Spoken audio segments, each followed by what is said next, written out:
Hi, hello, welcome to Saji's Innovations. ഇന്ന് നമ്മൾ ഉണ്ടാക്കാൻ പോകുന്ന ഒരു സൂപ്പർ സ്പെഷ്യൽ ഐറ്റമാണ്. അതായത് എൻ്റെ വീട്ടിൽ കുറേ അധികം റംബുട്ടാൻ ഉണ്ടായ കാര്യം എൻ്റെ സബ്സ്ക്രൈബേഴ്സിനെല്ലാം അറിയുമായിരിക്കും. ഞാനൊരു വീഡിയോ പോസ്റ്റ് ചെയ്തിരുന്നു. അപ്പോൾ എൻ്റെ വീട്ടിൽ അത്ര അധികം റംബുട്ടാൻ ഉണ്ടാകുമ്പോൾ റംബുട്ടാൻ കൊണ്ടൊരു സ്പെഷ്യൽ ഐറ്റം ഉണ്ടാക്കി നിങ്ങളെ കാണിച്ചിരിക്കുന്നത് മോശമായിരിക്കും. കാരണം എൻ്റെ വീട്ടിൽ റംബുട്ടാൻ ഉണ്ടാകുമ്പോൾ ഒക്കെ ഞാൻ ഉണ്ടാക്കുന്ന ഒരു ഐറ്റമാണ് റംബുട്ടാൻ കൊണ്ടുള്ള പിക്കിൾ. അപ്പോൾ ഇന്ന് നമ്മൾ ഉണ്ടാക്കാൻ പോകുന്ന റംബുട്ടാൻ കൊണ്ടുള്ള അച്ചാറാണ്, അല്ലെങ്കിൽ പിക്കിളാണ്. ഇത് ഒരു കെട്ട് റംബുട്ടാൻ ഞാനിവിടെ കൊണ്ടുവച്ചിട്ടുണ്ട്, കണ്ടോ. ഇത് നന്നായിട്ട് പഴുത്തു. ശരിക്കും റംബുട്ടാൻ പിക്കിൾ ഉണ്ടാക്കാൻ ഇത്രയും പഴുക്കണമെന്നില്ല, കുറച്ച് പുളി ഉണ്ടെങ്കിലും ടേസ്റ്റ് ആയിരിക്കും. ഇത് ശരിക്കും നന്നായിട്ട് പഴുത്തു പോയി. എന്തായാലും ഇതുകൊണ്ടൊരു പിക്കിൾ ഉണ്ടാക്കി നിങ്ങളെ കാണിക്കാനുള്ള പരിപാടിയാണ്. അപ്പോൾ ഈ റംബുട്ടാൻ്റെ വിളവെടുപ്പും കാര്യങ്ങളും ഒക്കെ ചേർത്ത് ഞാൻ മറ്റൊരു വീഡിയോ, ഇതിൻ്റെ പൂ മുതൽ ഈ ഫ്രൂട്ട് ആകുന്നവരുള്ള എല്ലാ ഡീറ്റെയിൽസും ചേർത്തൊരു വീഡിയോ ഞാൻ അപ്ലോഡ് ചെയ്തിട്ടുണ്ട്. ഞാൻ ലിങ്ക് ഡിസ്ക്രിപ്ഷൻ ബോക്സിലും എൻ സ്ക്രീനിലും കൊടുക്കാം. കാണാത്തവർ ദയവായിട്ട് കാണുക, അഭിപ്രായങ്ങൾ തന്നെ അറിയിക്കുക. ഒരു ഗീവ് അവേ കൂടി ഉണ്ടായാൽ അതും പലരും പാർട്ടിസിപ്പേറ്റ് ഉണ്ടാവും എന്ന് ഞാൻ കരുതുന്നു. അപ്പോൾ നമുക്ക് ഈ റംബുട്ടാൻ എങ്ങനെയാണ് അച്ചാർ ഉണ്ടാക്കുന്നത് നോക്കാം. അപ്പോൾ അത് നമ്മൾ ചെയ്യാൻ പോകുന്ന റംബുട്ടാൻ ഒന്ന് പൊളിച്ചെടുക്കുക എന്നുള്ളതാണ്. നമുക്ക് ഒന്നായിട്ട് തന്നെ പൊളിച്ച് അതിൻ്റെ ഫ്രൂട്ട് പുറത്തേക്ക് എടുക്കാം. ഞാൻ സാധാരണ റംബുട്ടാൻ പൊളിക്കുന്നത് ഇങ്ങനെയാണ് കേട്ടോ. ഒന്ന് ഞെക്കിയാൽ മതി, ഇങ്ങനെ പൊട്ടി വരും. കത്തിയൊന്നും എടുക്കേണ്ട ആവശ്യമില്ല, കണ്ടോ.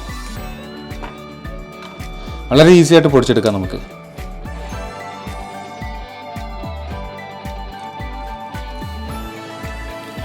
നല്ല സ്വീറ്റാണ് ഈ റംബുട്ടാൻ. സോ ഇതിനൊരു സ്വീറ്റ് പിക്കിൾ എന്ന് വേണമെങ്കിൽ നമുക്ക് പറയാം. നമ്മൾ ഡേറ്റ്സ് ഒക്കെ ഉണ്ടാക്കുന്ന പോലെ. ഇത് വലിയ ഫ്രൂട്ട്സുമാണ്, കണ്ടല്ലോ.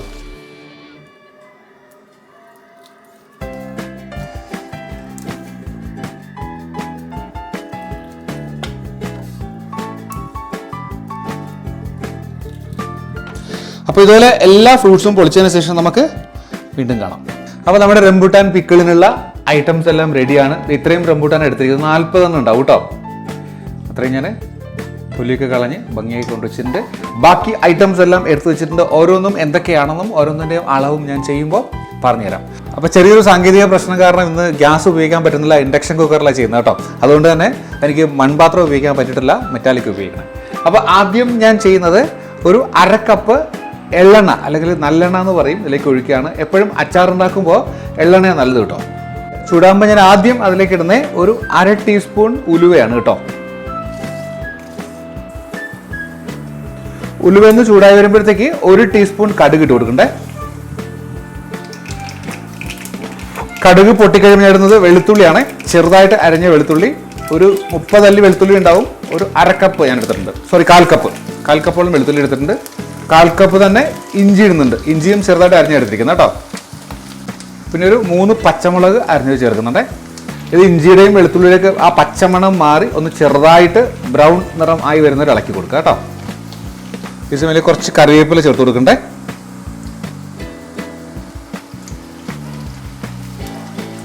അപ്പോൾ നമ്മൾ ഇഞ്ചിയും വെളുത്തുള്ളിയൊക്കെ പച്ചമണം മാറി ഒന്ന് ബ്രൗൺ ആയി വന്നിട്ടുണ്ട്. ഈ സമയം നമ്മളിലേക്ക് പൊടികൾ ചേർക്കുന്നു. ആദ്യം നമ്മൾ ആഡ് ചെയ്യാൻ പോകുന്നത് ഒരു 4 table spoon Kashmiri chilli powder കേട്ടോ. കാശ്മീരി ചില്ലി പൗഡറാണ് 4 ടേബിൾ സ്പൂൺ ചേർക്കുന്നത്. വലിയ എരിവുണ്ടാവില്ല, പക്ഷെ അച്ചാറിനൊരു കൊഴുപ്പുണ്ടാവും. നമ്മുടെ റംബുട്ടാൻ നല്ല സ്വീറ്റ് ആയതുകൊണ്ട് കുറച്ച് എരിവ് എക്സ്ട്രാ വേണ്ടി വരും കേട്ടോ. ഫ്ലെയിം കുറച്ചിട്ട് വേണം പൊടിയിലിട്ട് കൊടുക്കാനേ. ഞാനൊരു 1/2 ടീസ്പൂൺ മഞ്ഞൾപ്പൊടി ചേർക്കുന്നുണ്ട്. ഒരു 1/4 ടീസ്പൂൺ കായത്തിൻ്റെ പൊടിയും ചേർക്കുന്നുണ്ട്.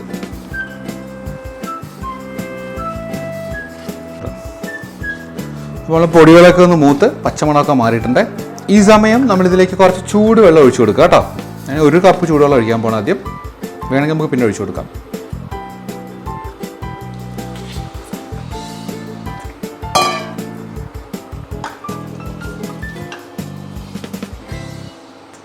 ഇതൊന്ന് നന്നായിട്ട് തിളക്കിയിട്ട് കേട്ടോ. അപ്പോൾ നമ്മുടെ അച്ചാറിൻ്റെ കൂട്ട് കണ്ടോ, നന്നായിട്ട് കുറുകി എണ്ണയൊക്കെ തെളിഞ്ഞു വന്നിട്ടുണ്ട്. നമ്മളിതുവരെ ഉപ്പിട്ടിട്ടില്ല കേട്ടോ. ഈ സമയം 2 ടീസ്പൂൺ ഉപ്പ് ഇതിലേക്ക് ഇടുന്നുണ്ട്. സാധാരണ അച്ചാറാണെന്നുണ്ടെങ്കിൽ ഒത്തിരി ഉപ്പ് വേണ്ട കേട്ടോ ഇതിന്, മധുരമുള്ള അച്ചാറായതുകൊണ്ട്. പിന്നെ ഇതിലേക്ക് ഞാൻ ഒരു 1/4 കപ്പ് വിനാഗിരി ഒഴിക്കുന്നുണ്ട്. ഈ വിനാഗിരി ഞാൻ 1/4 കപ്പ് ഒഴിക്കാനുള്ള കാരണം എന്താ വെച്ചാൽ ഇതിലൊരു കഥയുണ്ട്. ഞാൻ മുമ്പ് ഒരു രാജൻ ചേട്ടൻ എന്നൊരാളുടെ, അതായത് വീട്ടിൽ ഊണ് കൊടുക്കുന്ന രാജൻ ചേട്ടൻ, ഹരിപ്പാട് ചേട്ടനാണ്. ചേട്ടൻ്റെ ഒരു വീഡിയോ ഞാൻ നേരത്തെ പോസ്റ്റ് ചെയ്തിരുന്നു. എന്നോട് ഭയങ്കര സ്നേഹമുള്ള ചേട്ടനാണ്. ചേട്ടൻ എനിക്ക് സ്പെഷ്യലായിട്ട് തെങ്ങിൻ കള്ളിൽ നിന്ന് ഉണ്ടാക്കി തന്ന വിനാഗിരിയാണ്. അച്ചാറിനൊക്കെ ഭയങ്കര അടിപൊളി ടേസ്റ്റാണ്. അപ്പോൾ അതാണ് ഞാനിപ്പോൾ ഉപയോഗിച്ചിരിക്കുന്നത്. അപ്പോൾ ഒന്നുകൂടെ പറയട്ടെ, ഞാൻ ഈ വീഡിയോയുടെ എൻ സ്ക്രീനിലും പിന്നെ ഡിസ്ക്രിപ്ഷൻ ബോക്സിലും രാജൻ ചേട്ടൻ്റെ ആ ഷോപ്പിൻ്റെ ലിങ്കും കൂടെ കൊടുത്തിരിക്കാം കേട്ടോ. എല്ലാവരും കയറി കാണുക. നല്ല സ്ഥലമാണ്, അടിപൊളി ഫുഡാണ് അവിടെ കിട്ടുന്നത് കേട്ടോ. അപ്പോൾ ഒന്നുകൂടെ തിളച്ച് വന്നിട്ടുണ്ട്. ഈ സമയം നമ്മൾ നേരത്തെ പൊളിച്ച് കഴുകി വൃത്തിയാക്കി വെച്ച റംബൂട്ടാൻ ഇതിലേക്ക് ആഡ് ചെയ്ത് കൊടുക്കുകയാണേ.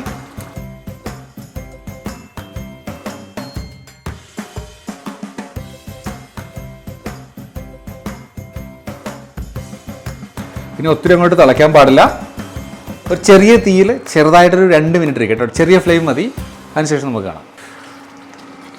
അപ്പം നമ്മുടെ റംബൂട്ടാൻ അച്ചാർ കണ്ടോ, ഒന്ന് ചെറുതായിട്ട് തിളച്ച്, ഇത്രയും മതി കേട്ടോ, ഒത്തിരി തിളപ്പിക്കേണ്ട. ഒന്ന് ഗ്രേവിയൊക്കെ ശരിക്കും പിടിച്ചു വരുന്നുണ്ട്. അപ്പോൾ ഇതിങ്ങനെ വെച്ചിട്ട് ഒരു ദിവസമൊക്കെ കഴിയുമ്പോൾ നന്നായിട്ട് തണുത്തതിന് ശേഷം നമ്മൾ ബോട്ടിലേക്ക് മാറ്റിയാൽ മതി. നാളെ ആകുമ്പോഴത്തേക്ക് ഇത് കഴിക്കാൻ അടിപൊളിയായിരിക്കും കേട്ടോ. അപ്പോൾ ഇത് വേറൊരു ഡിഷിലേക്ക് മാറ്റിയതിന് ശേഷം നമുക്ക് വീണ്ടും കാണാം. അപ്പോൾ നമ്മുടെ റംബൂട്ടാൻ അച്ചാർ തണുത്തതിന് ശേഷം ഞാനൊരു പാത്രത്തിലേക്ക് മാറ്റി വെച്ചിട്ടുണ്ട്. അടിപൊളിയായിട്ടുണ്ട് കേട്ടോ, എമ്മി ആയിട്ടുണ്ട് കേട്ടോ. അപ്പോൾ റംബൂട്ടാൻ്റെ സീസൺ കഴിഞ്ഞാലും റംബൂട്ടാൻ സൂക്ഷിച്ച് വെച്ച് കഴിക്കാൻ പറ്റിയൊരു ഓപ്ഷൻ കൂടിയാണിത്. ഞങ്ങളെന്തായാലും കുറേ അധികം ഉണ്ടാക്കി വയ്ക്കാനുള്ള പരിപാടിയാണ്. അത്രയ്ക്ക് ടേസ്റ്റിയാണ് ഈ സാധനം. എന്തായാലും ഞാനിത് ഒരെണ്ണം ഒന്ന് ടേസ്റ്റ് ചെയ്ത് നോക്കാം. ഈ കണ്ടോ, ശരിക്കും മസാലയൊക്കെ പിടിച്ച് ഭംഗിയായിട്ടിരിപ്പുണ്ട്. കഴിച്ചോക്കട്ടെ.